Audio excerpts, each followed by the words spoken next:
All right, hello everyone, and peace of Christ to all of you. I decided to go earlier so people who they are living in Far East they can join us. Uh, our topic today is, do Allah need us? You know, the Muslims, because they are disconnected with their cult, they have a very funny questions, and their questions is always like accompany with the funny answers. This is a Muslim website. It says, if Allah has no needs, no wants or needs, why do anything? Why do anything? I'm not sure what he meant. Maybe he's saying why we need to do anything for him.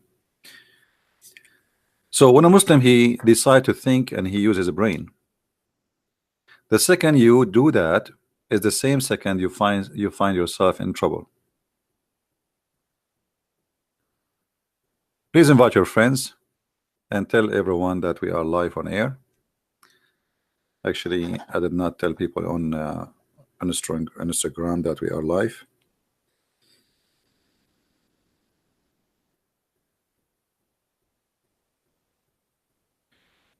All right.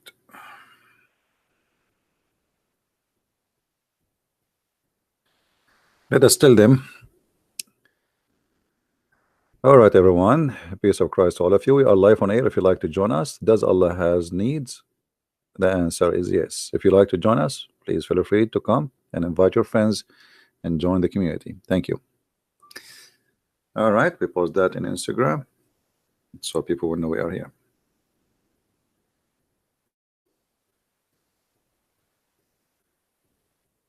So does Allah really have needs, or he don't have needs?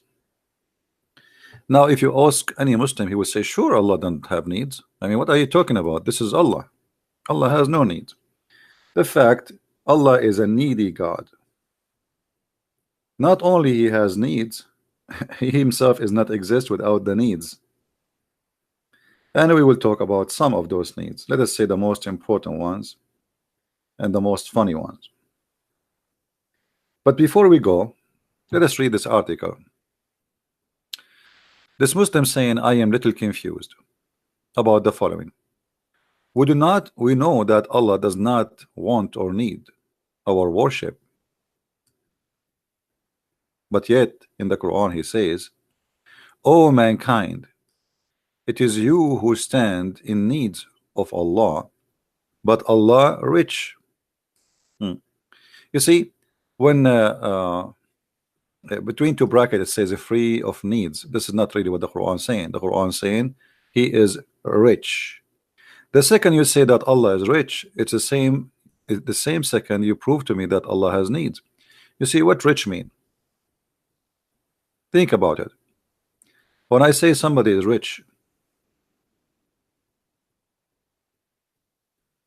that's funny, because rich is about someone he have money. Chapter 35 verse 15. Let us go to that verse in the Quran so we can understand it better.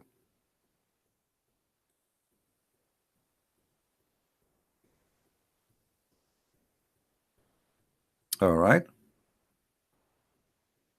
verse number 15.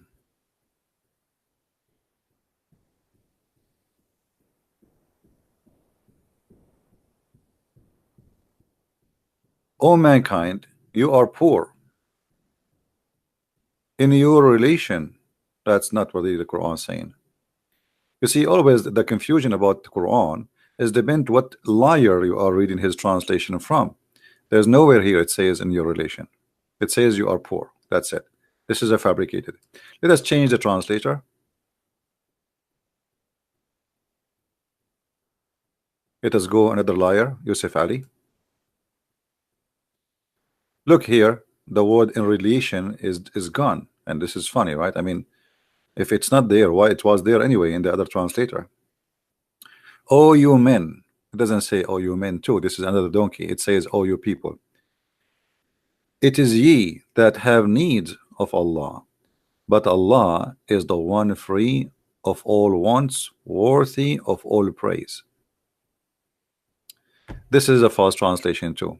It doesn't say "O you men," it says "O people," and it doesn't say "It is ye that have needs." It says you are the one uh, who is poor. I mean, I don't know how I can find any accurate translation for this stupid Quran. Not a single Muslim he can come with honest translation. I mean, what are you doing? I mean, are you using Google translation or something? Look at this guy. You are the one who stand in needs. Doesn't say that.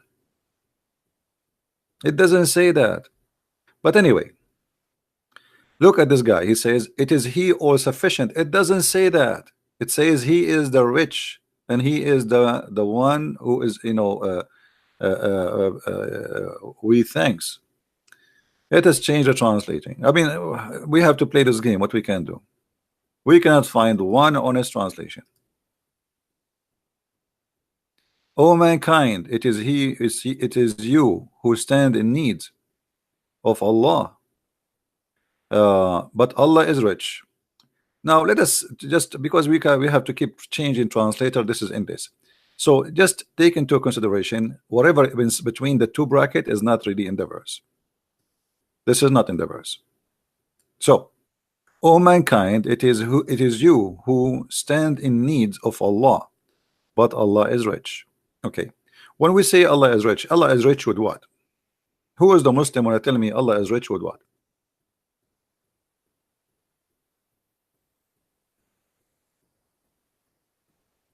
Anyone knows? Allah is rich with what? When I say I am rich,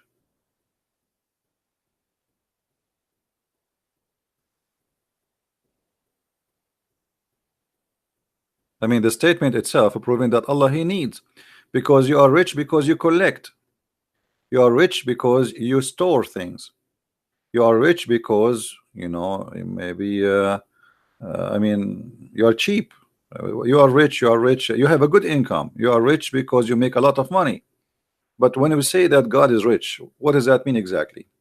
Let us see what other verse in the Quran says to understand this verse better.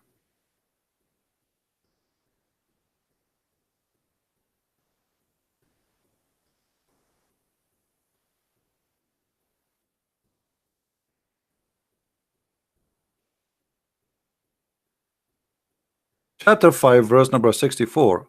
The Jews, they made fun of Allah, saying he have nothing to spend. He have nothing to spend, and he can do nothing. Look how Muhammad he answered them. The Jews say Allah hands is fettered. Their hands are fettered, and they are accursed for saying nay. I mean, hold on. So somebody saying, look at this God. This God, he's saying, okay, the Jews, they say my hand is holding, they cannot spend, they cannot provide anything. I'm no one. It is their hand who is not spending. What is that?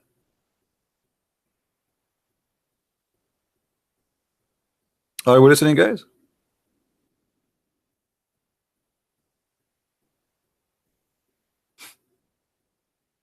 Change the translator just for for fun.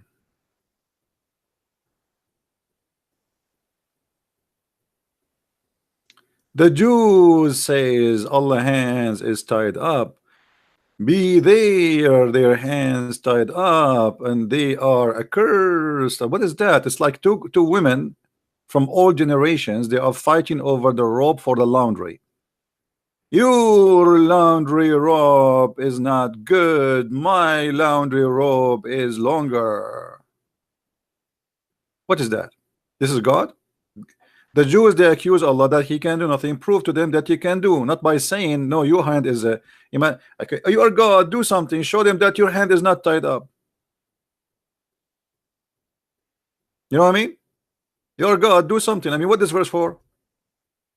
This is the respond, a verse. Okay, thank you. Now let us show you that Allah he had needs. The Jews, when they say that about Allah, they have all the right to say so. Allah, he beg for money. Chapter 2, verse number 2, 4, 5. Who is the one who will give Allah a goodly loan?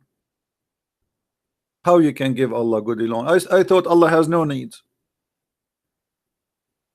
So the first thing we found that Allah is bankrupt.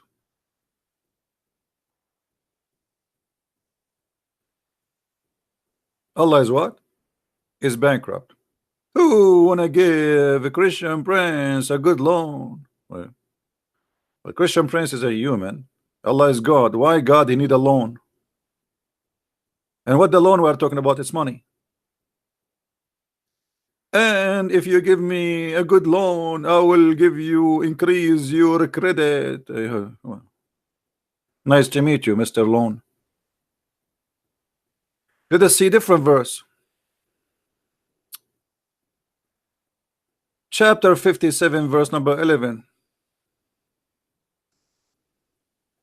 Allah is really depressed. He's asking for money. Who is he that he will lend into Allah a goodly loan? Please, please, please, that he may double it for him, and his may be rich reward. Well, you Muslims, you give us headache that Allah has no needs, and your Allah is the beggar in the street asking for a loan. Who wanna give us a loan?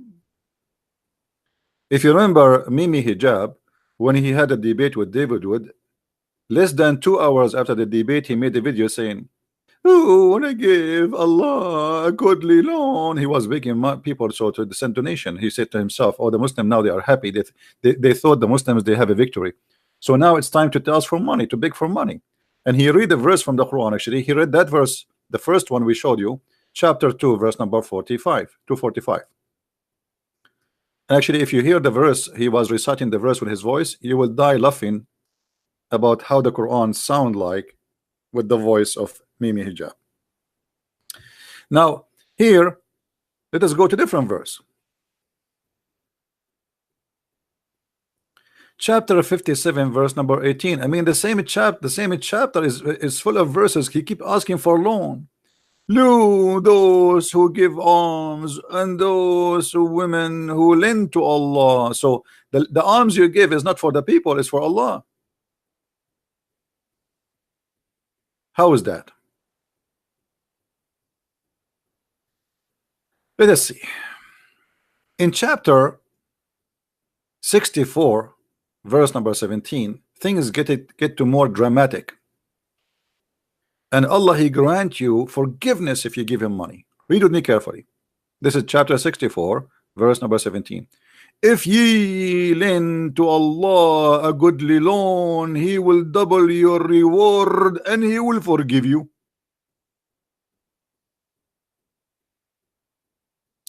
Now we have a brother. He just gave me a goodly loan. Let me show you the goodly loan. This brother, you know, I'm really thankful for those who help us. But here, our brother here, he gave me a goodly loan of $20. So if I am Allah, I will say to him, I forgive your sin because you gave me a goodly loan. I am Allah. If you give me another $20, I am Allah. I will double your forgiveness. If you give me $5, I will make your forgiveness so-so. If you make it $100, I will forgive you for the coming year. I mean, have you ever heard of a God like this? Isn't it obvious that this is a scam? Since when we can bribe God? We give God money and he is supposed to, if we give him money, he forgive us?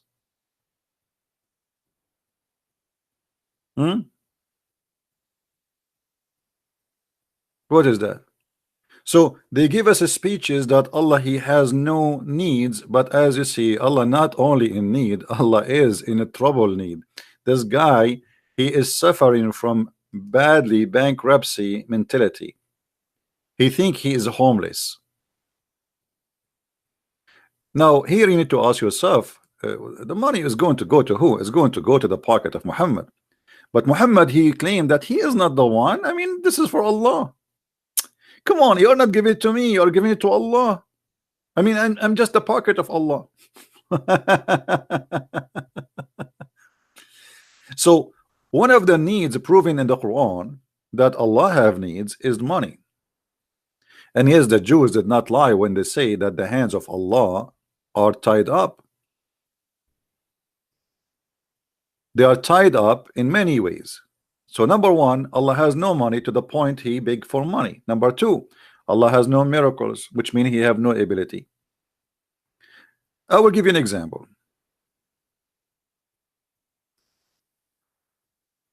The Christians believe, and I am a Christian, that Mary, she gave birth to Jesus and she is a virgin.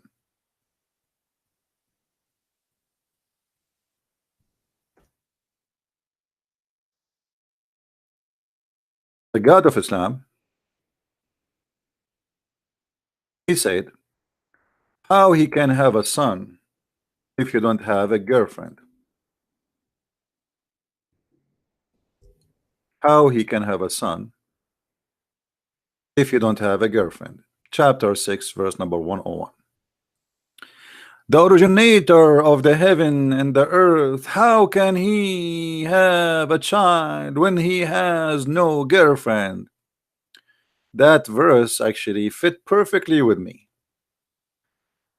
Christian Prince, how can he have a child when he has no girlfriend?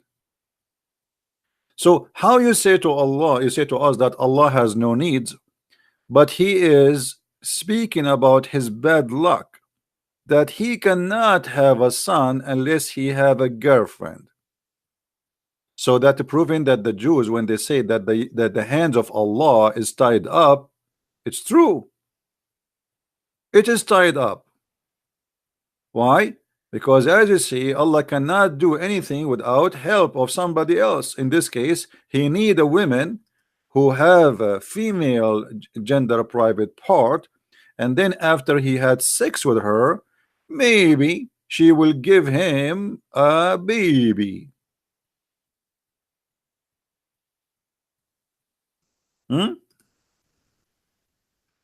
Are we following, Abdul?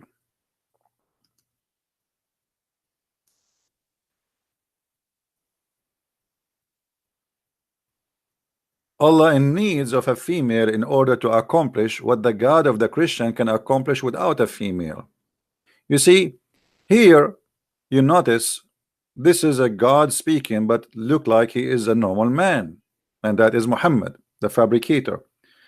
For God is almighty, he do not need a female to have what he want to have. He do not need anyone to accomplish anything. So how you say to us that Allah is all rich and he do not need anything, but we find that his richness is stupid and it's a lie. He beg for money all over the Quran, and then he cannot have a son without having a girlfriend. What else?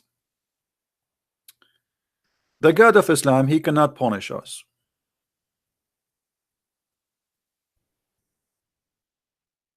He have a big mouth, but his hands is tied up.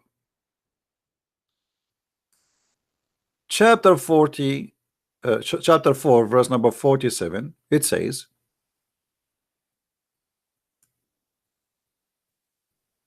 "O Christians and Jews, believe in one we send to thee," which means to you, "before we destroy and erase your faces." The translation is not accurate, really. It says here, "Before we erase your faces, and we will make her upside down," which means your nose will go inside your head, your eyes will be gone, and your mouth will be tied up by stitches, like the same as you see in a horror movie.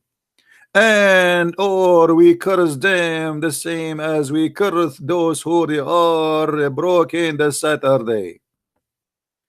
Now here, some people they might say, "Oh, this doesn't say that. I mean, this is your Christian Prince interpretation." So let us see one of the biggest Abdul interpretation.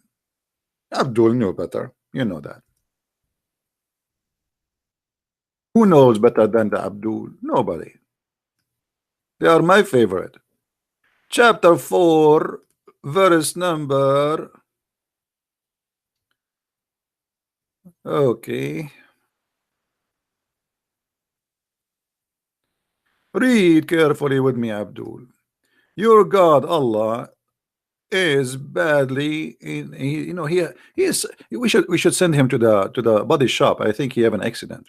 Look at this, because this is a statement said by somebody. Obviously he have a bad accident and he lost his mind.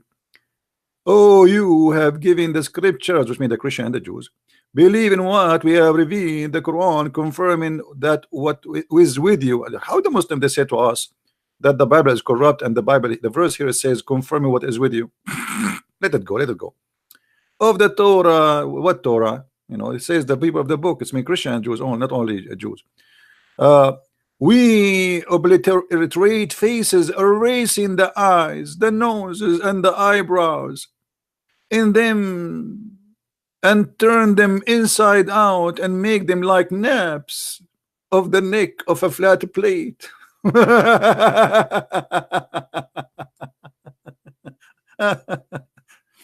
Okay, Allah is all rich, Allah is all powerful, but he could not make one a Christian as he claimed.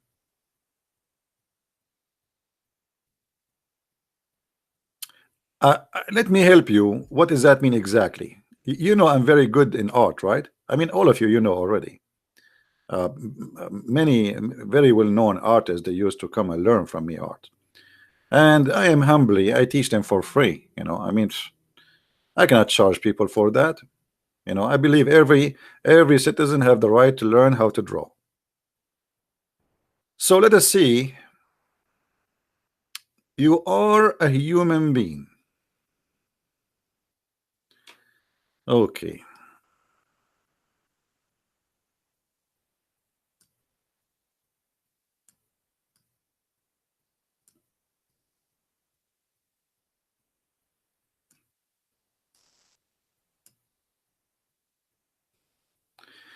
And you have a nose, look like a truck, and you have a mouth,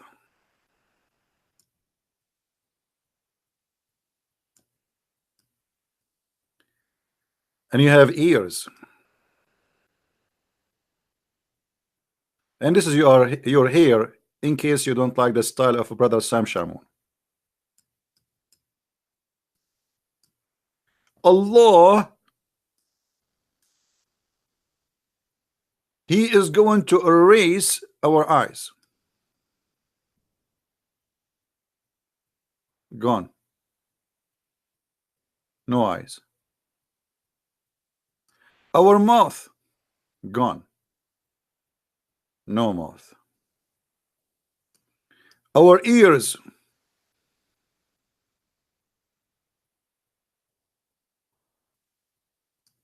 and don't forget our nose will be gone too, and will be facing the inside, not outside out.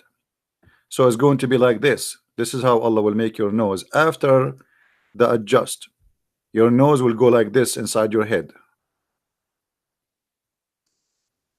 So this is what Allah he threatened to do.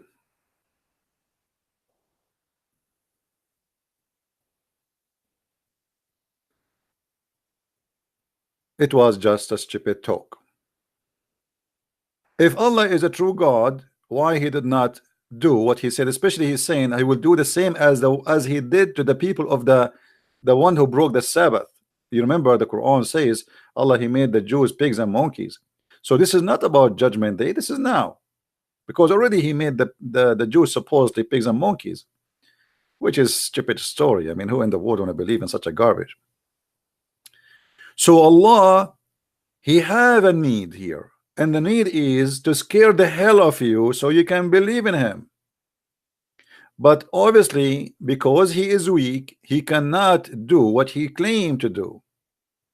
So he needed to scare you. He needed to make you worry. He needed to make you think about it. Okay, if I don't believe in Allah now, I will wake up in the morning, I find my teeth is gone, my mouth is blocked, my nose is upside down inside my head, my eyes is gone, my ears is flattened, and my face, oh, I forgot to tell you, he said he will make your face like a flattened plate. So let us make it like a flattened plate. Your face will turn like this. like a dish, empty. That's it. There's nothing there. Do you see? It says like a flattened plate.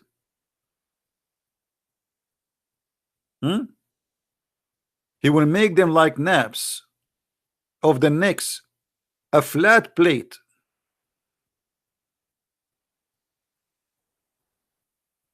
So Allah, he cannot prove himself. He threat, but he cannot do his threat, and this is obviously Allah in needs of deception and false threat, so he can blackmail you. If you don't do this to me, I will do that to you. And we find that what he would do to us is lie, because can you find me one a Christian? Allah, he did that to him.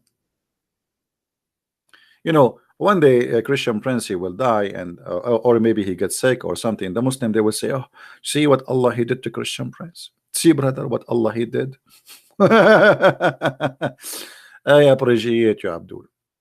Here now, if we go and see more verses in the most funny book in the history, it's called Quran, we will find that Allah not only he is in need, but he is in need to other people's stories.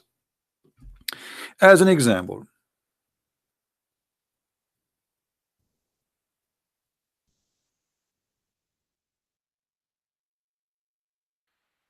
chapter 18, verse number 22.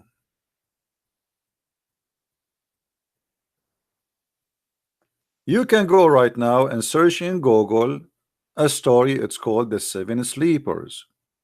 This is a fiction story. Some Christian believe in it, but it's false story. It's not true.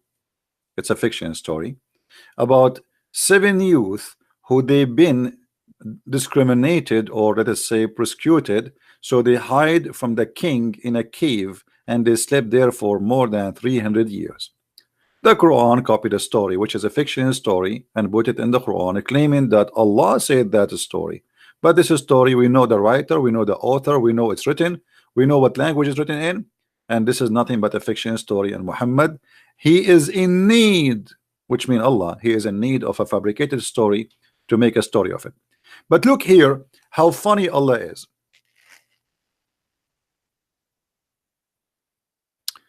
Don't ask me about different things now, guys, until I finish my topic. Some they will say, I mean, look at this logic, guys. I mean, the Quran is the most funny book ever. You see, when you do not know the answer, what do you do? What do you say? Some they say, and some they say, but you never say the answer. Look, some they will say they are 3 and their dog is 4th. What? What? Some they say they are 3 and their dog is the 4th. And some they say they are 5 and their dog is 6. Hold on. Don't you notice you jump something? What about some they say they are 4? Oh, because he said they are their dog number 4. That's funny. You see, he missed a number here, right? The second number he should say. Some they say they are 4 and their dog is number 5, but Muhammad, he made a mistake. And some they say that they are 7 and their dog is 8. What the heck of this? Say, oh Muhammad, my Lord is best aware of their number. So all this drama to say nobody knows save Allah. What about you tell us the number? Some they say they are 2 and their dog is number 3. Some they say they are 3 and their dog is number 4. Some they say they are 4 and their dog is number 5. And some they say they are 6 and their dog is number 7. And some they say, let us continue until tomorrow. And then after that we say, Allah knows best, brother.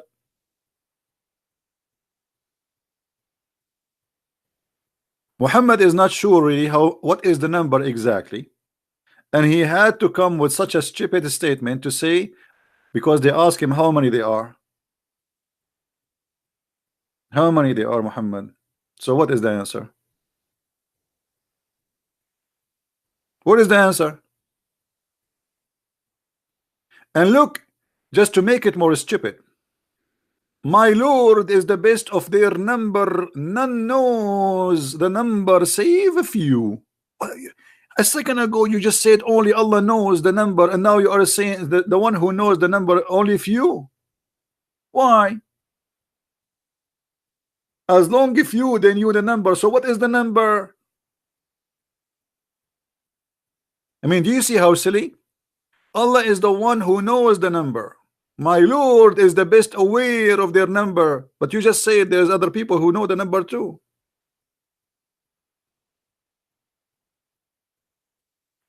So Allah in needs of his stories, and he need to know the numbers.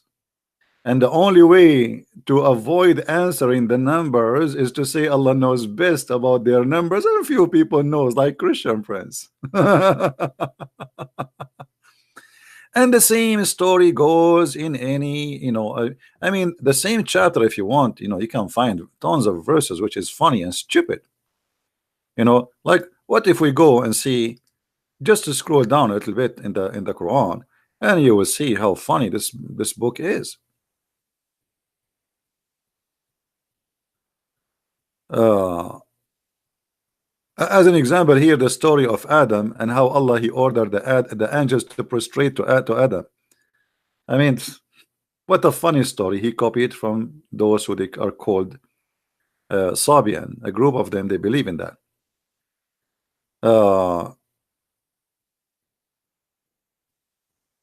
Let us see. As an example, read this story. Prophet Musa's, once he was praying, a guy he came to him and he said to him, if there is anyone know the truth about God more than you? Musa said, no, I'm the best. Allah immediately he gave a call to Musa. He says, Musa, you are wrong. There's a guy, his name is Al-Khudr, which means the green. Anyone knows why his name is the green?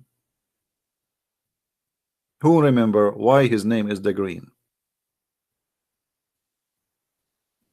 Anyone remember? Let us see how many of you is studying carefully.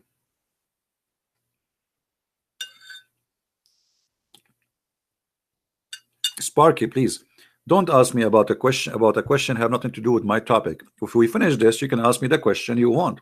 I mean, let us speak as an adult. If we have a class about mass, let us finish the mass.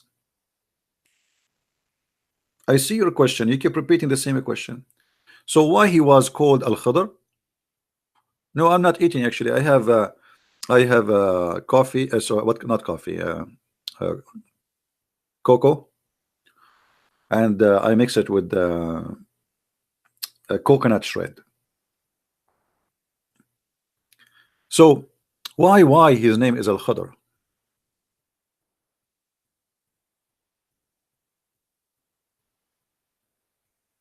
His bomb grows grass.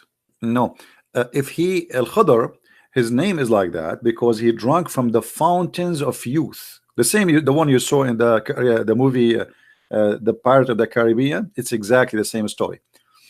There is a fountain of youth, and the Muslim they believe in that. And this guy Al-Khadr, he drank from it. This is why they called him Mr. Green, because he drank from the fountain of youth. If he sit in a grass which is dry, the grass under his ass will turn into green. All right.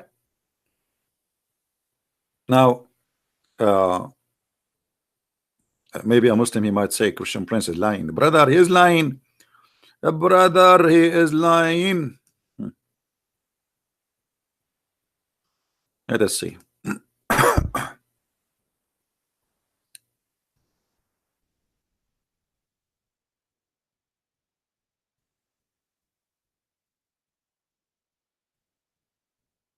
All right.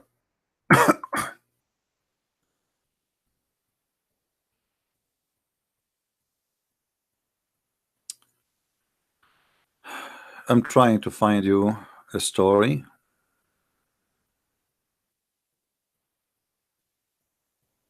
Here we go. Who want the reference? This is Sahih al-Bukhari. This is Sahih al-Bukhari. And this is the hadith number. So a Muslim cannot say, oh, this is a lie, it's a weak story, it's not true, blah, blah. You know them, right? You know them. So Musa's a guy, he came to him and he asked him about if he is the best one who knows, and Allah told him no, there's a guy, his name is Al-Khadr. And then Allah, he said to him, if you want to learn, go and follow him. Allah said to him, oh Moses, you have something of Allah knowledge which Allah has taught you and which I do not know, and I have something of Allah knowledge which Allah had taught me which you do not know. Moses said, but if I follow you, Al-Khadr said, then you, if you follow me, then ask no questions. So this is after Allah, he told him to go and follow the guy and found Al-Khadr. But how he found Al-Khadr, this is the story. You will see here, I'm just trying to make the story shorter.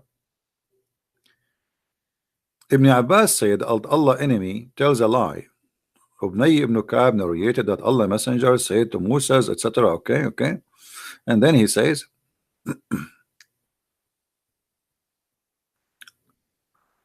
who is the most learned person among the people? Moses replied, I am the most learned. Allah then admonished Moses, and he said to him, don't say that you are the most knowledgeable person about me. There's a guy who learned more than you. Yes, one of our slaves at the junctions of the two seas is more learned than you. Allah saying that. Musa said, oh my Allah, how I can meet him? Allah said, take a fish. Brother and sister, Allah said, after Musa asked him, how I can meet this person who is very learned? Allah said to him, take a fish with you in a basket, and whenever the fish lost, follow it, and it will find him in that place. What? How we can find Al-Khadr is not there's no map, there's no GPS. No. Allah is more high-tech. Take a fish with you. Take what? Take a fish. And by the way, it's not a fish, it's a whale. But anyway, and suppose it's a dead one. So take a fish with you. It's a dead fish. So how you can lose the fish? Later you will see. So take a fish with you, brother, in the basket, and whenever the fish is lost, follow it. How you can follow the fish? Is dead. Which means you will follow him and the fish will lead you to his place. So Musa set out along with his attendant Yeshua ibn Nun. Even the servant, his name Yeshua ibn Nun. Nun,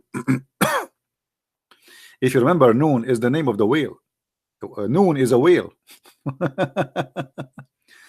And it's a whale. The Aramaic language, it's a whale, Nun. And they carried with them a fish till they reached a rock and rested there. Moses put his head down and slept. Sufyan, the sub-narrator, said, somebody other than Omar said that at the rock there was a water spring called Al-Hayat. What Al-Hayat mean? The life. There's a spring, it's called the spring of life. It's a water spring, the water of life. And none come and touch it, on touch with that water, but become alive. Now, by the way, this is a true story, because I myself I died many times. This is a true story, by the way. A brother and sister, I know a very authentic story about a person. He died many times. His name is the Christian Prince. And each time he died, they put the water of life on the top of him, and he come back to life, and may Allah curse him.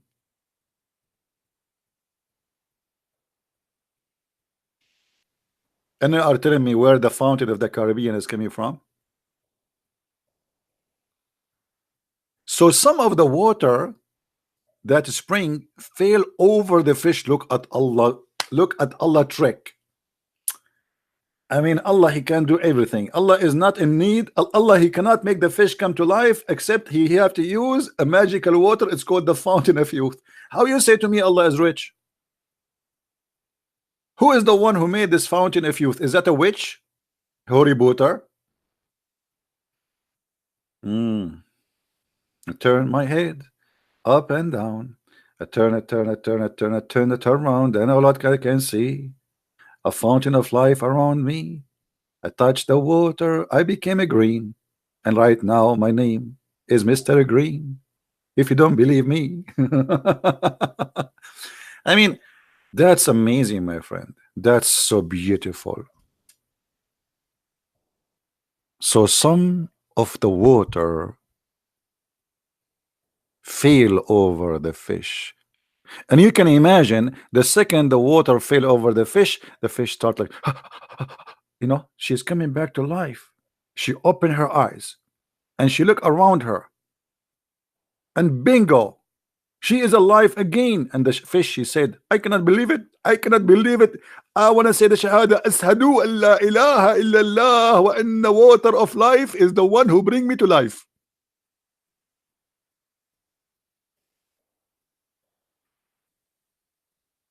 Here we noticed that Allah, not only He is a fairy tale stories teller, but He cannot even resurrect people to life unless He use a fiction water. If you touch it, just by touching it, I mean, you do not need God. You do not need to believe in God. If you, even if you are an atheist like Job Steve, some they say is a Christian, some they say, let us say who is an atheist. If he die, so we put some water of the fountain of life in the top of him, and then he will become alive. Who need to go and see doctors or hospitals? And then the fish, my friend, the fish, after the fish run from the basket, entered into the sea. Hold on. So it happened, look like it happened, that the spring of water is in the balcony of the sea. Let me draw it for you again. I know you like my drawing, don't you? I mean, come on, we have to be honest here.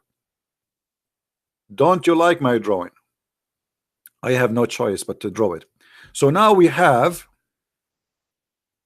thank you guys for those who they are making donation. We appreciate your support. So now we have here is the ocean. Let us make the ocean blue. Oh mommy, oh mommy blue. Islam is so blue. Oh mommy. So this is the beach, and this is the ocean.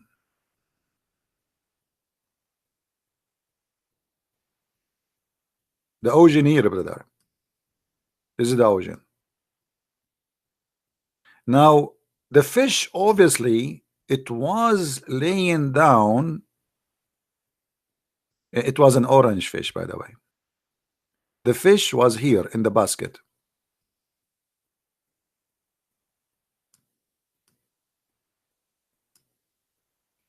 And then here there is the fountain of youth. We will make it a green because, as you see, if it touch you, make you alive, and even the grass became a green. So this is the fountain of youth. And the fountain of youth is making like water. It's like a sprinkler, like the one who water your grass. And one of the drop of the water fall in the fish. And bingo. The fish start moving, her tail is jumping, her eyes is opening, and bingo, she start creeping into the sea. And she jump into the sea, and thanks to Allah. For sure, this is a very true story. And if you don't believe me, I swear by Allah, it's true story. Here we go. What do you want more than this? You know, in the Middle East, they say, ask a thief to swear he did not steal, he will be they will be happiest to do so. If that will release him. I swear. So, brother, the story here is very, very true story, and we have to believe in it.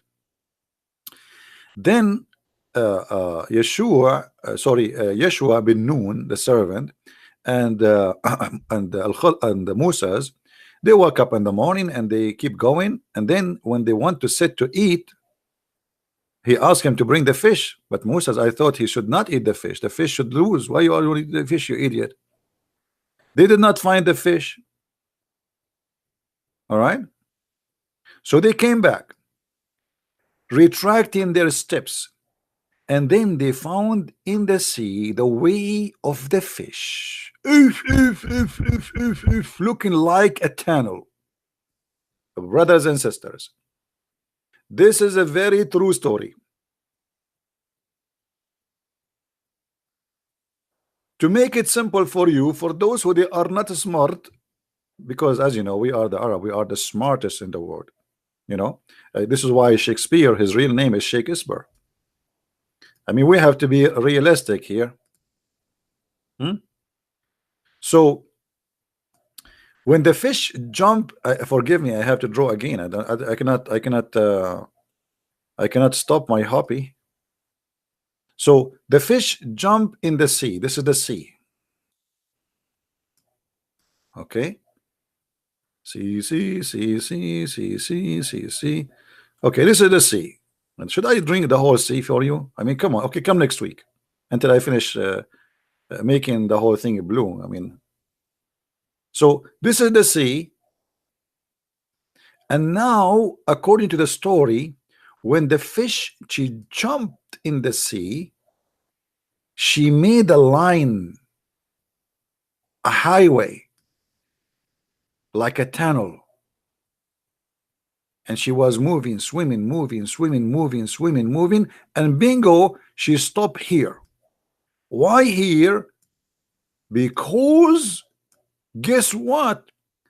Prophet Al-Khidr was sitting in the top of the rock in the middle of nowhere in the sea. This is Al-Khidr. Let us make him green. Mr. Green is here.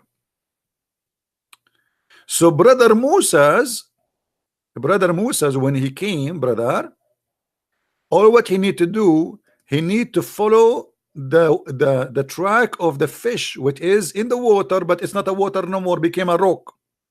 But this is, by the way, true story. It happened to me too. I mean, I know that many of you don't believe it because you are not smart, but this is the true story. I feel sorry for you. Look at this guy, is laughing. I mean, shame on you. This is a true story. I swear by Allah, this is the true story. What do you want more?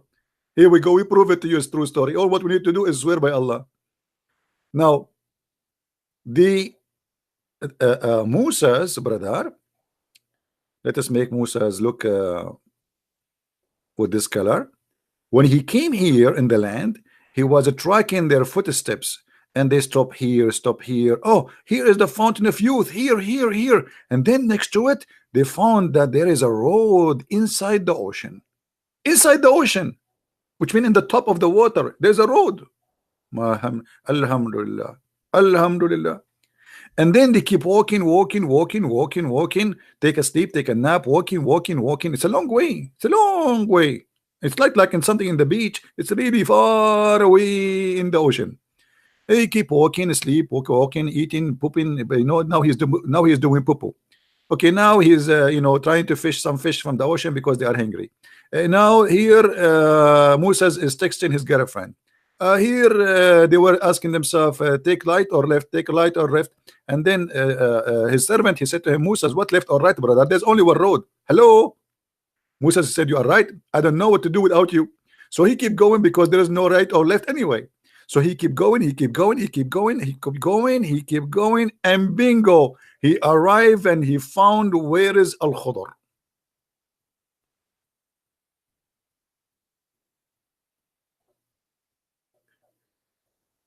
And you are telling me that Allah has no needs?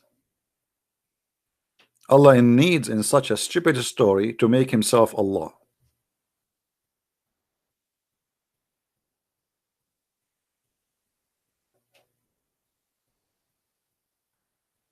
Hello? Then what? What do you mean then what? Then Musa says to Al-Khidr, hey Al-Khidr, how you doing, brother? Assalamu alaikum. And then Al-Khadr, Musa, he said, Allah sent me to you so I can learn from you. Al-Khadr, he says, okay, but I have a condition, brother. You ask me no questions, okay? No questions. Well, I mean, how you ever heard of a teacher he will not he don't accept questions? So when there was an astonishing event of his attendant, again, they found the tunnel of the fish, and then they reached the rock. They found a man covered with garment. Moses greeted him. The man said, astonishingly, is there such a greeting in your land? What?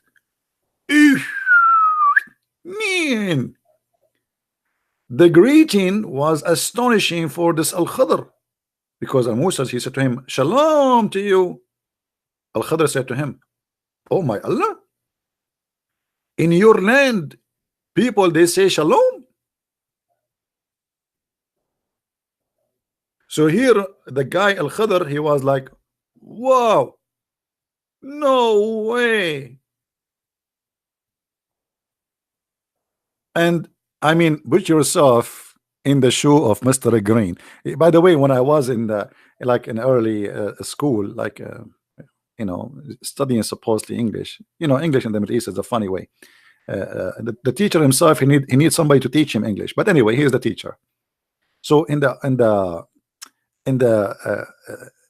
book it says Mr. Brown and Mr. Green, and then I look at the picture.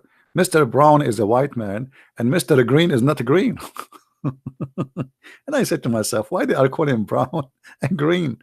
But now I understand, brother. Brother, now I understand. I mean, here we go. Al-Khadr, Mr. Green. Moses said, I am Moses, by the way. Brother, I introduce myself. I'm Moses. The man says, Moses of Bani Israel? If. The name of Moses was so famous all the way to Al-Khadr. He heard about him. He is in the middle of the ocean, nobody around him. But are you Moses? Oh, you Moses from the children of Israel? Moses said, yes. And added, may I follow you so you teach me something of the knowledge which have you been taught? And here in chapter 18, verse number 66. Al-Khadr humbly he said, O Moses, you have something Allah taught you I do not know, and I have something Allah taught me and I do not know. But already Allah, he says that Al-Khadr is more knowledgeable, but this guy is being doing taqiyya now. So he said to him, Moses, but I will follow you. Al-Khadr said, then if you follow me, ask no questions about anything until I myself speak to you concerning it. Chapter 18, verse number 70. After that, both of them proceed along the seashore. I mean, the story there is stupid, and you know, you can read it. But here you will find something very funny. A sparrow came and sat at the edge of the boat and dipped his beak into the sea.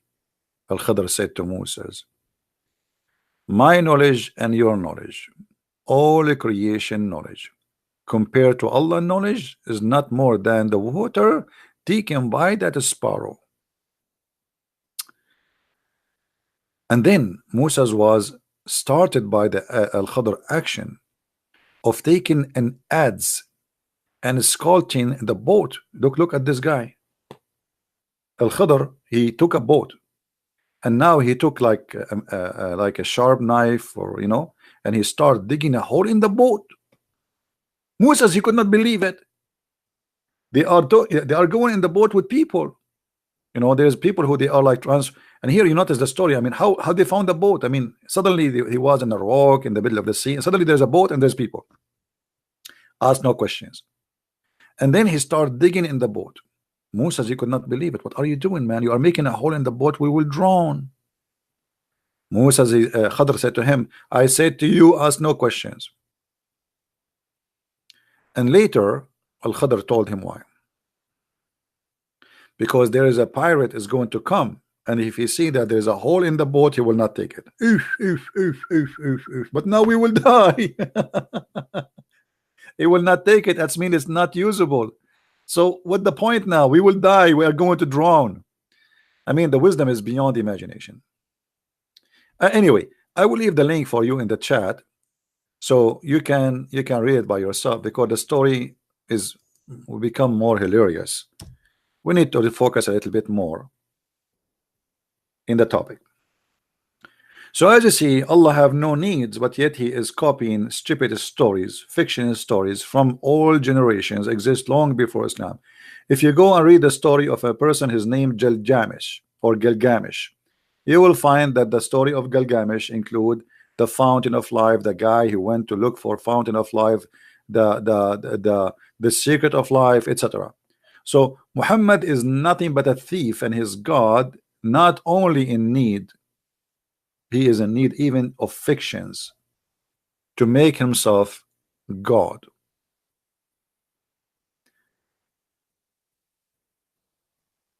What about the story of Zulqarnain,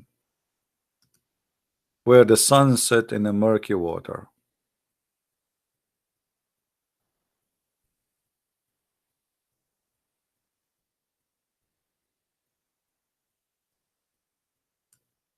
Allah needed Zulqarnain to make himself sound like a god. What kind of god? He says that Zulqarnain is one of our messengers. When Zulqarnain, which is Alexander the Great, is a bisexual, or at least he is a homosexual, and he was nothing but a criminal, whatever you want to call him. Yes, he was victorious, but doesn't make any difference. He attacked nations, he subdued them, he subjugated them, he take them into slavery. So Allah, he needed Zulqarnain to say he is God. Why? Because Zulqarnain is sent by him.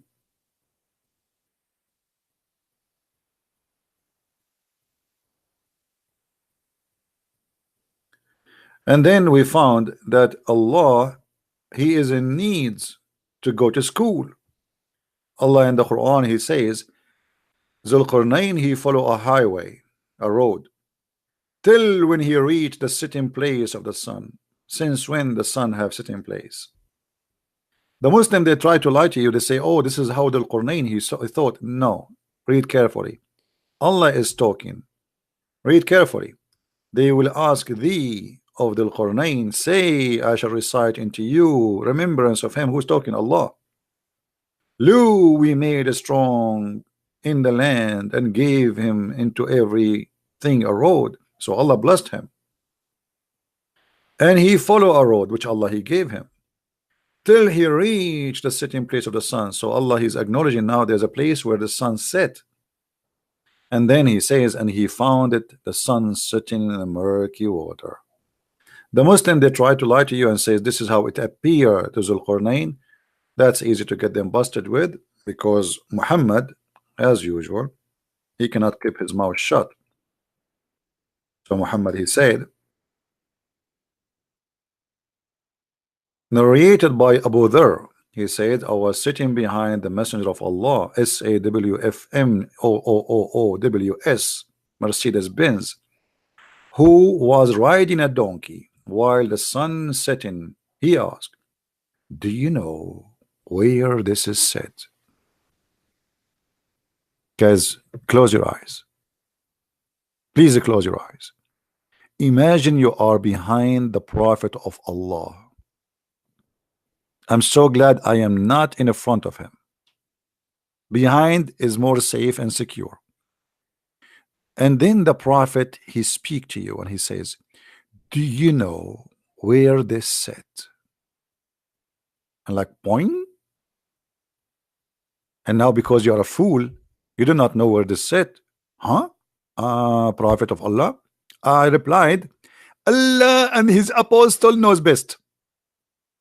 And for sure, this is a very perfect answer, brother, because if you say something else, the Prophet, he will kill you immediately. He said, it's set. Hear the wisdom now. Please be quiet. I mean, come on, show respect to the wisdom. The wisdom is coming from heaven. This is a heavenly wisdom. It's set in a spring of warm water. And you know, all my life I ask myself a question: do the sun take a shower with cold water or hot water? And unbelievable. The Prophet, brother, he taught us right now that the sun sit in a warm water, which means she like to take a bath in a hot water, and that is priceless.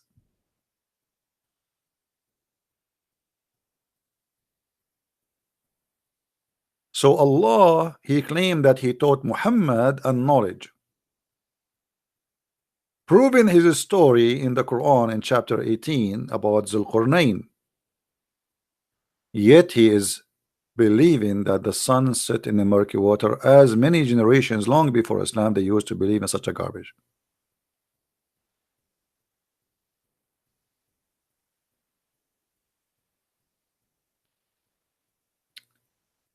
Let us move on so we can warp this subject up. What about Allah? He cannot fight his enemies.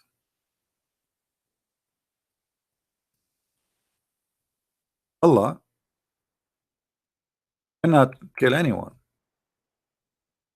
Chapter 9 verse number 14, it says, kill them and Allah will punish them by your hands. If Allah is all God Almighty and he can kill, why he need to say kill them, Allah punish them by your hands? What happened to his hands?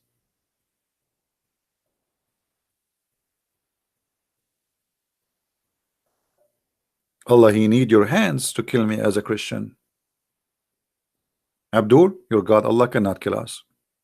He need you to kill us, for he is not Almighty God. This is Muhammad fabricating a verse saying Allah, he said that. Well, Allah, if you don't want that, I mean, he don't want us to be exist.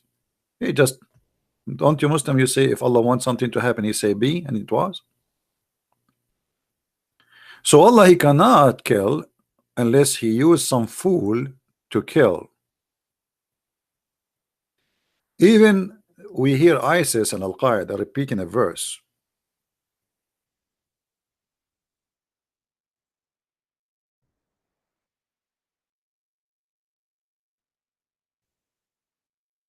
Chapter 8 verse number 17. It is not you who slew them, it was Allah. So Allah, because he is in this ability, yet he claimed it is him who killed them. It is not you who throw the arrow, it was Allah.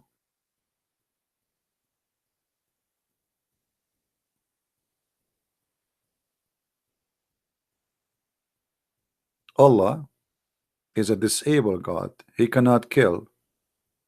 It is not you who throw the arrow, it's Allah who throw the arrow. But all of us, we knew that this is garbage.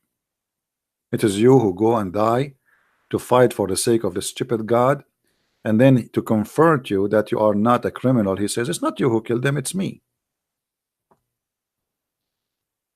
So Allah, he is in need for Abduls to do jihad for him. He cannot do it. What else Allah he needs? I'm just trying to you know, show you some of the needs of Allah. What about Allah? He need Muhammad. The Muslims always they say we worship Allah, not Muhammad. But as you see, Allah himself, he worship Muhammad.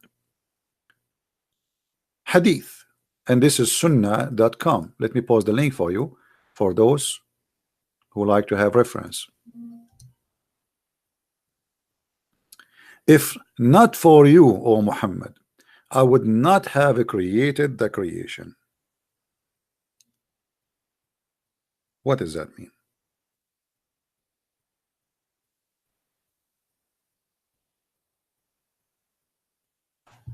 Allah without Muhammad is nothing.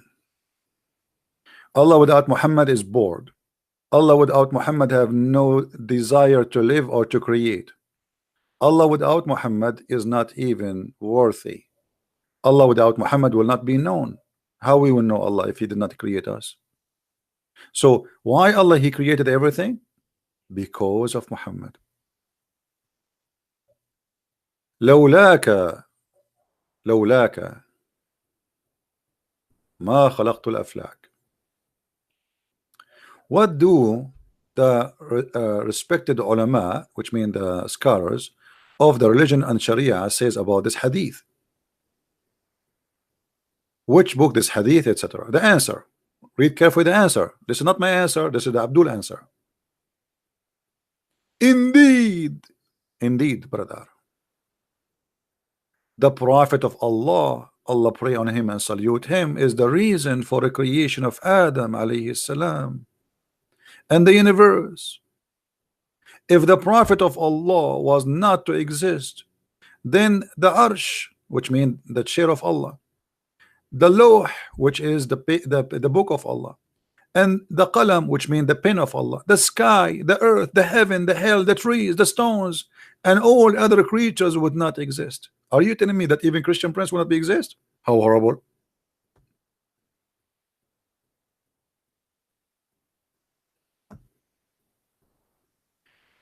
Nothing will be exist if it is not Allah.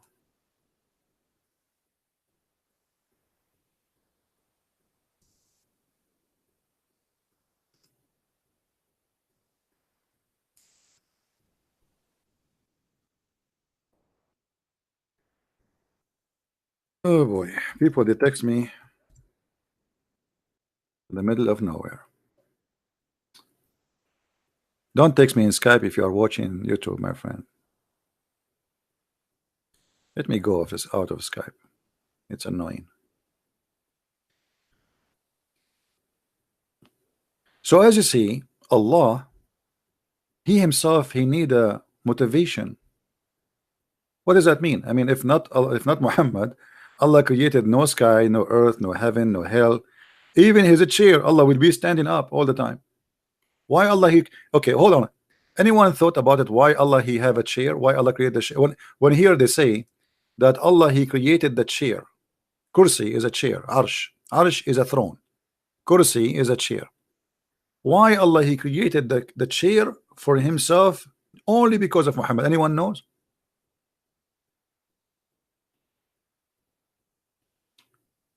Anyone knows?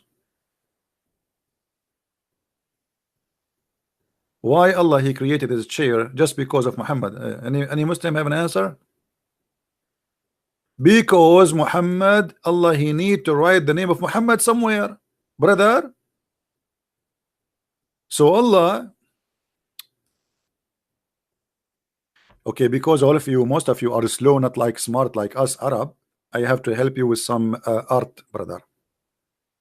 Forgive me. I mean, what I can say. I wish all of you are Arab. I wish, but I am not Allah to make you Arab. We are the smartest people in the world, brother. Okay.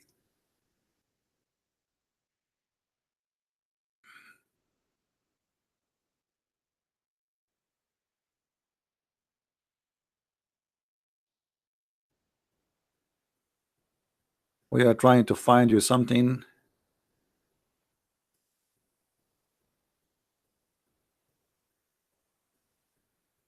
All right. Hey, brother, this is the chair of Allah, brother.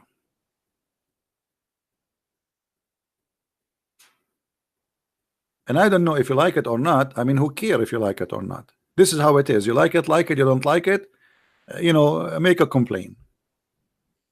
And look, there is a flowers there.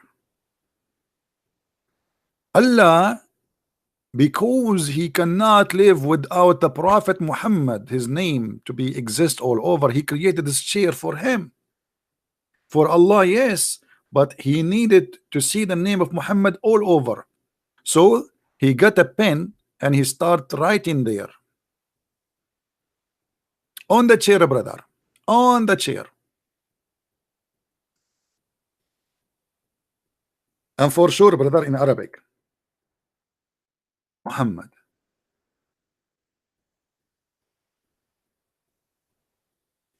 Muhammad.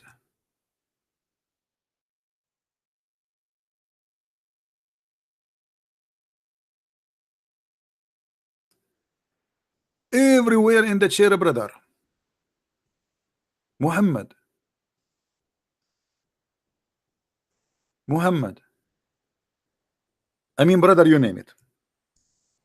Allah spent millions of years writing the name of Muhammad, brother. Muhammad.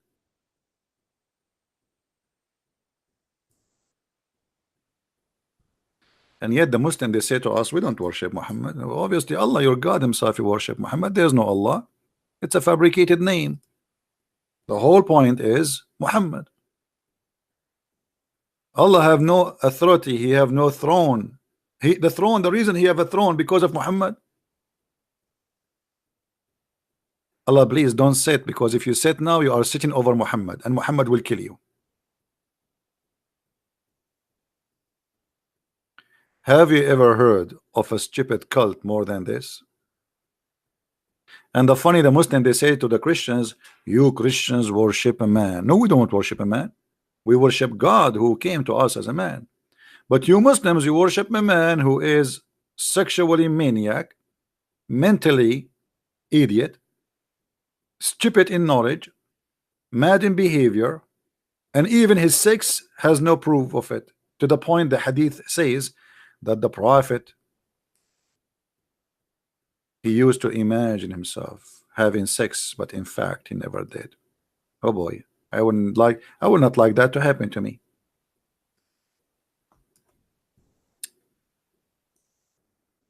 Imagine you get married, you have 13 wives, and they are waiting for you in the bedroom. Some of them have panties and some without panties, and they are so excited because you are very handsome, brother. Like Muhammad, Prophet Muhammad was very handsome. Even his underarm was very white. The white supremacist religion. The prophet continued for such a period of time, imagining that he had bang with his wife, but in fact he was not doing that. So what he was doing, Abdul? He was imagining what then? I mean, what happened? I mean, I understand he have no witnesses when he went to the heaven. He have no witnesses when he went to Jerusalem. He have no witnesses for anything. But even sex, there's no witnesses. I never heard of such a thing. I mean, sex with the wife, at least there was a wife there having a witness. Even that, it turned to be false.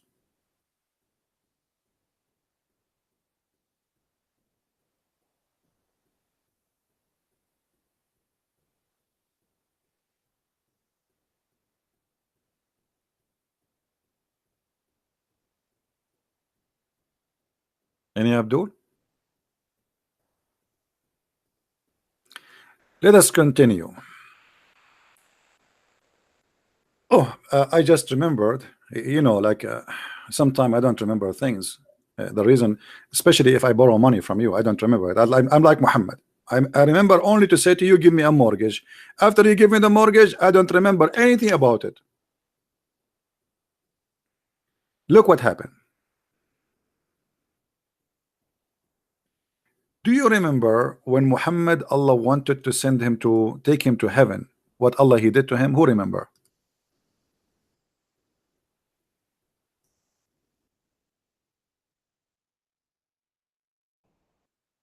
Anyone remember? When Allah he wanted to send Muhammad to heaven, what he did to him?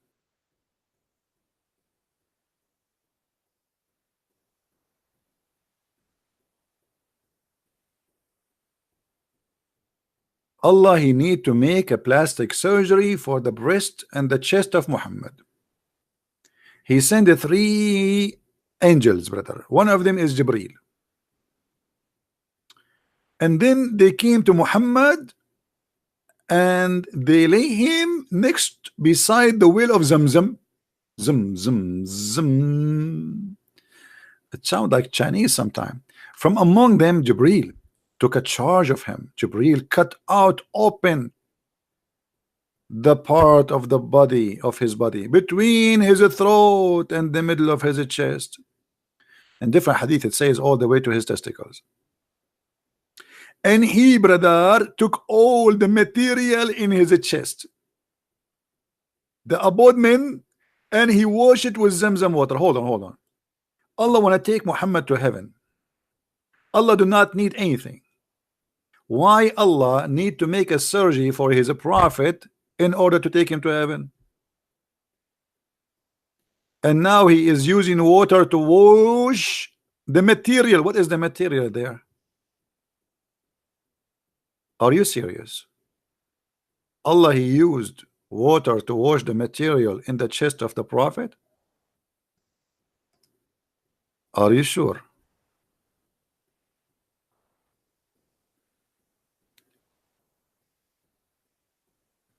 To help you to understand the story, because of most of you are not smart like us Arab, I have to use some drawing.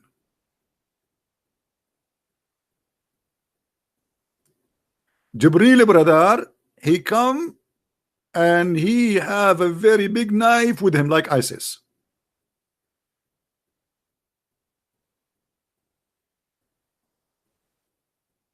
And then brother, Jibril brother, he put Muhammad next to the water of Zamzam and he cut wide open his chest and he start taking the material from his belly. And then he put it in Zamzam water.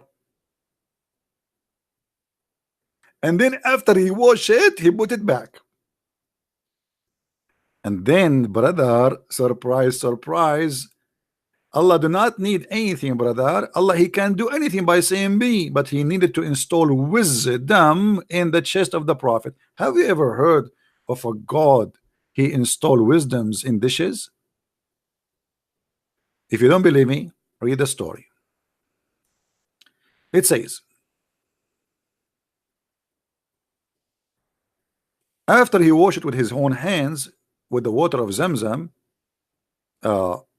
he cleansed the inside of his body, like the body of Muhammad looked like was very, very, very awful, you know, garbage, you know, plastic, you know, Allah knows what the prophet was swallowing at that time. And then a golden tray containing gold bowl full of belief and wisdom was brought, and Jibreel stuffed it in his chest and his throat blood vessels. Okay, hold on. Allah do not need anything. Why Allah he needed to do a surgery for his prophet to take him to heaven? And since when wisdom and faith they come in dishes?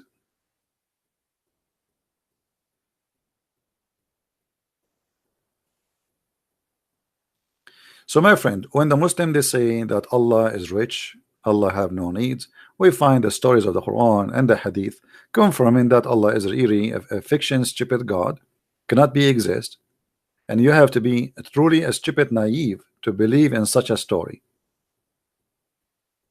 How they say to Allah, say to us that Allah, if you want something, he say be is going to be, yet he cannot say to Muhammad, okay, have a clean chest. And what a clean chest mean? I mean, what does that mean? Muhammad was filthy, dirty. What does that mean? Inside him there's a sewage. What exactly they wash inside? I mean, well, this is stupid. And then what? They install a dish of wisdom and faith in his chest. Who is the city when I believe in such a garbage?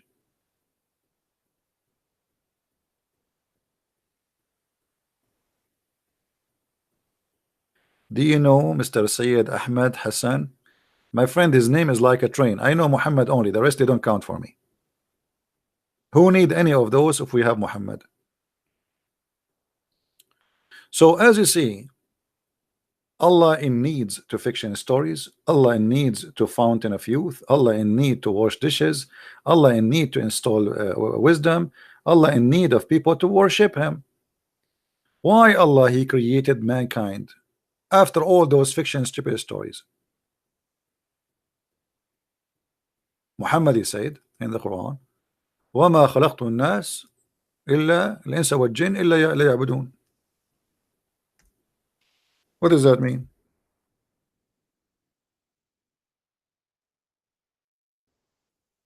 I created not mankind except to worship me. So Allah he need to be worshipped. That's the only reason. Allah, He's lonely.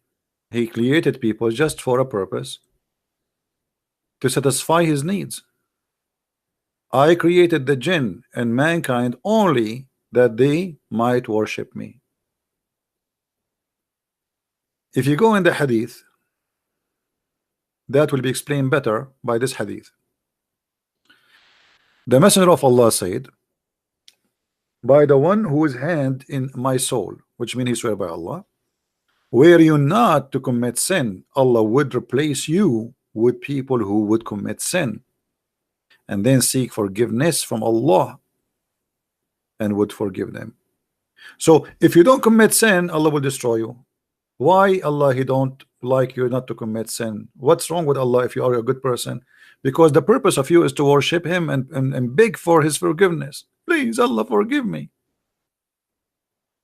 So this is in total consistent with the verse in the Quran where it says Allah He created mankind and genie, chapter 51 verse number 56, only to worship me.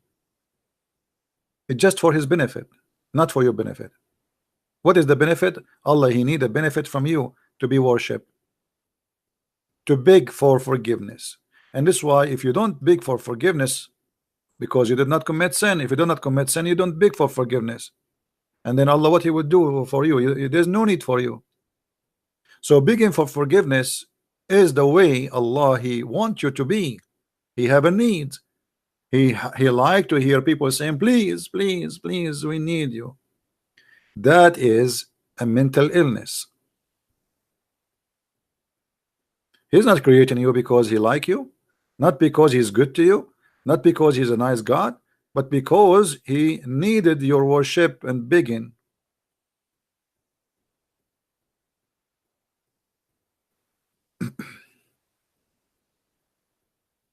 Right?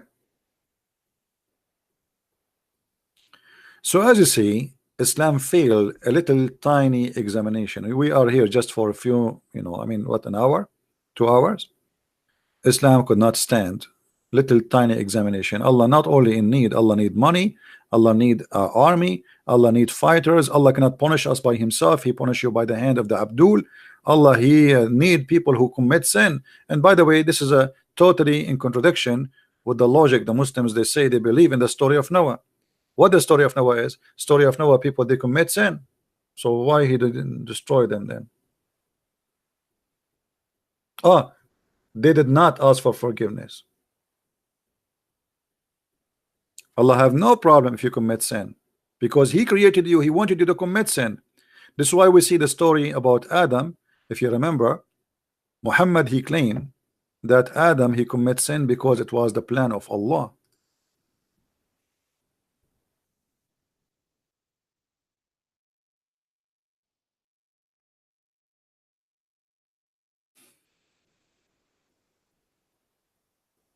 Do you see it? 40 years before Adam was created, Allah He wrote his destiny. So even the sin of Adam was a plan of Allah, because He want him and his offspring to commit sin, so they will beg Him for forgiveness. Do you blame me for a sin which Allah I should do? I should do. It's decreed by Allah. I should do. It's not a choice. I should do. Do you see it? Funny, stupid story. So my friend, I want to say thank you for all those who joined us today. Thank you for those who support us with donation. Thank you for those who download the video, share it around. And for those who speak Spanish, soon, very soon, and maybe in 72 hours from now, my first translated book into Spanish will be out on Amazon. So if you are a person who speaks Spanish, please tell your friends about the book. And this is the cover as you see on the screen. And those who speak French, please help us to tell the people about the French book, because most of the people who listen to me are English speaking people. So very few they knew about the French book. If you speak French, please tell your friends. And for sure we have our books in German, which has become very well known in Germany. And we have in Swedish, we have in Dutch, and God is willing, we will have in all languages of the world. So what we share with you here is little of a lot, and if you like to learn more, we have the books to give you a reference to be handies. Now remember, the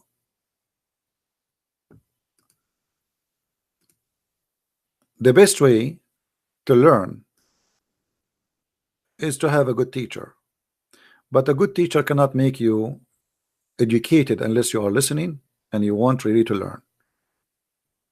And no matter how hard he work and no matter how much he try, if you are not willing really to learn, you learn nothing. Somebody said explain, just because he requested, what chapter? Chapter 3 verse number 55, I think he said. What chapter, guys, he was asking? 33, sorry, 3, and he said 55. Just to answer this gentleman, إذ قال الله يا عيسى إني متوفيك ورافعك إلي ومطهرك من الذين كفروا وجاعل الذين اتبعوك فوق الذين كفروا إلى يوم القيامة ثم إلي مرجعكم. Here the verse proving to us again the stupidity of the one who made the Quran, because you will notice two things. First of all, the translation is false, because it says, "Oh Jesus, not I am gathering you, I am causing your death, you will die, and then I will take you to heaven." The Muslim translation, they lie, they say, "I'm gathering you." Why? What do you mean gathering you? He was a parts, he was pieces. What gathering you? False translation. And then it says, "And I am cleaning thee of those who disbelieve, and I am setting those who follow thee above those who disbelieve until the day of resurrection." And here, that is a big contradiction for the Quran, because that's mean those who follow Jesus, they never been corrupted, and this is a promise made to Jesus in the time of Jesus. So how those who follow Jesus, they will be victorious until the day of resurrection, yet the Muslim, they say Paul is the one who corrupt the Bible, which means from the beginning the Bible is corrupted. So where is the true followers of Jesus? Where is the true followers of Jesus who will be exist till the day of resurrection? If you say to me the Muslim, that will be funny, because Muhammad came 600 years after Jesus.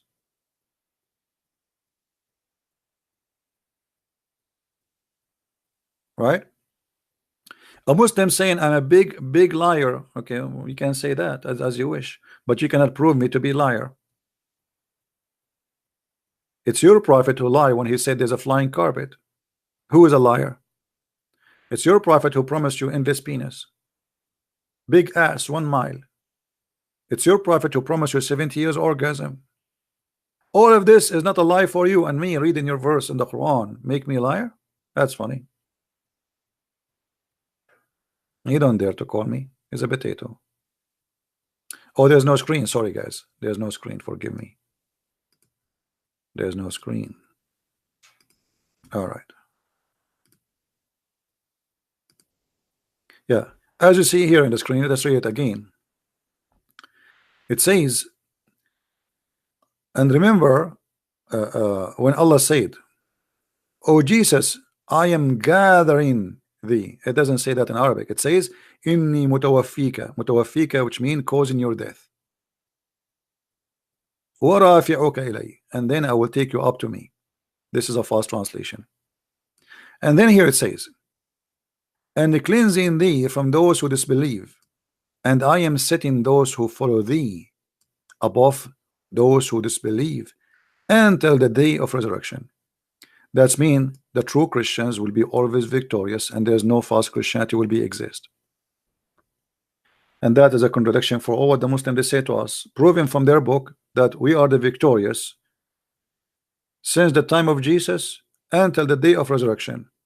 So where is the Christians who follow Jesus?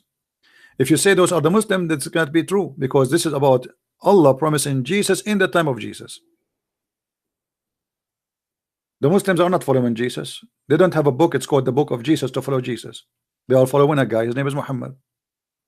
Believing in Jesus does not make you follow Jesus. Secondly, is speaking about from the time of Jesus until the day of resurrection, which means including the period of 600 years before Muhammad show up. So why they lie and they say Paul corrupted Christianity?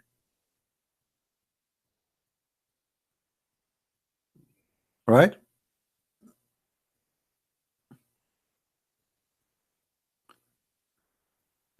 Someone saying we must forgive, we must love. Yes, my friend, we forgive and we love, but we don't love hate, and we don't love the devil, and we don't love Antichrist, and we don't love those who, you know, let us say, there are certain names we cannot love them. Can you love Muhammad, who deceived millions of people, billions of people? Can you love the devil? Can you forgive the devil? So let us not to take Christianity quotation out of its meaning. Loving your enemy does not mean having sex with the enemy. It's mean you tell him the truth.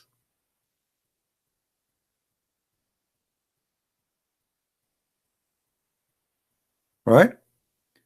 If you love your children's, it's not by giving them hugs, it's by guiding them to what is right to be done. Your son is taking drugs and you say I love you, do whatever you wish. That's not love, that's hate. If you love someone, you save him. You don't lie to him.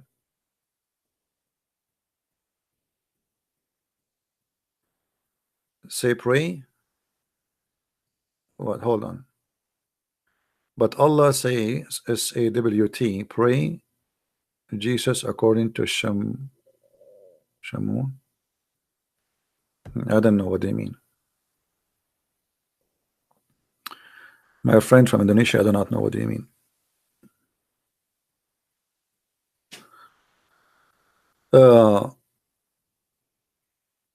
Another question before we go. A person, he asked me that the Muslims in Indonesia, they ask him about the Song of Songs or the Song of Solomon. My friend, it's a song. It's written by a king, not by God. It's a poet written by a king. This is number one. Number two, it's not about women. It's about a city. Number three, Muslims, they used to make fun of the Song of Songs for years and years. And then suddenly there's a guy, his name is Didat. He found that the name of Muhammad in the Song of Songs. And suddenly the Song of Songs became holy. So the Song of Songs was for the Muslims a book of porn. But after one of them claimed that he found the name of Muhammad in the Song of Song, suddenly the Song of Song became holy song. Because they are hypocrite and liars.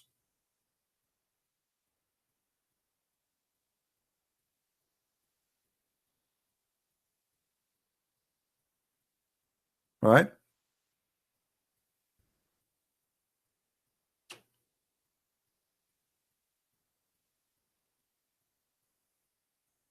Now you do not need to answer this guy who called himself liar. The whole point of him is making you say the name he like you to say.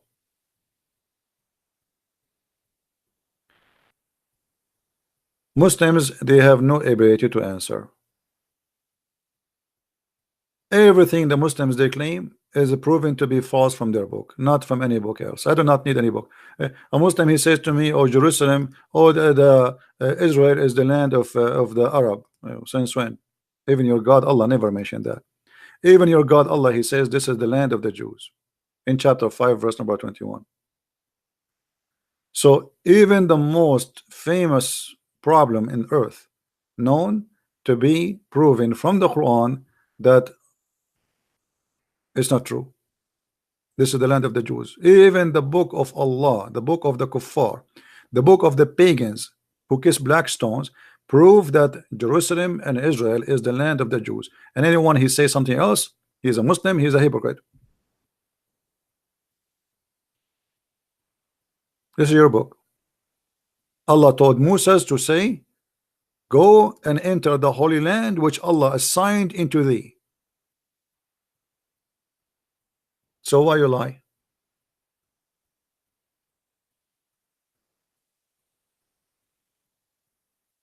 You name it.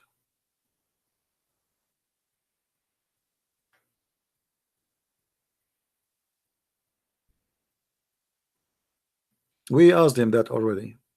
You're a moon god. Are you accepting my challenge? What is your challenge, Ben? Why you don't call me? You want to call me Ben? Do you like to call me? I like to accept a change when they are hot. Do you like to call me? Or you are a person who make a challenge in the mirror?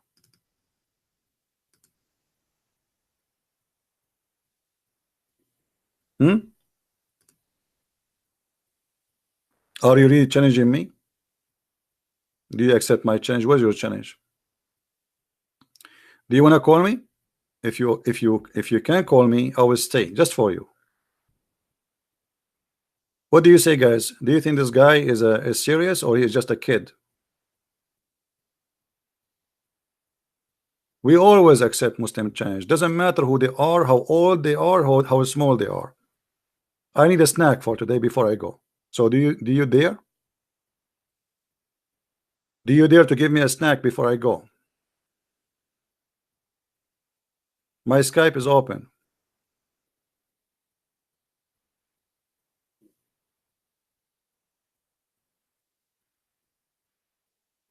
All of us, we need a snack. You are our snack for today. Call me. Be a man.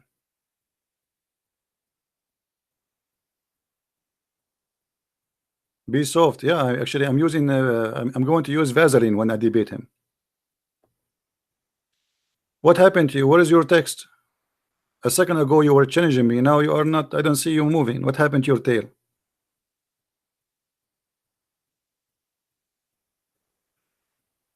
Maybe he said that he was saying to himself, I hope Christian Prince will not notice, so I will go to my girlfriend and see what happened. I told the Christian Prince I challenge you.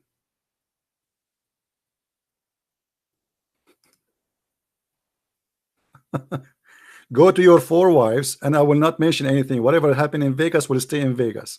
Okay, brother, go to your 4 wives and tell them I challenge Christian Prince, and the coward he ran away from me. Who are you? Don't you see your big scholars? They are running away like cats. I don't even dare to challenge myself. I will lose. Once I debated myself in the mirror, I lost. I was so upset I broke the mirror. So what happened? Even your text is not working. What happened to this guy? He's dead now. He's playing dead. Somebody sprinkled the water from the fountain of youth over him. Anyway, guys, I want to say thank you for being here. May the Lord bless you. And until we see you soon again. If I can go again on air today, I will go. If not, I hope by tomorrow, God is willing. And until we see you again, Christ is Lord, Islam is false. And thank you very much for being here. Take care. Bye-bye.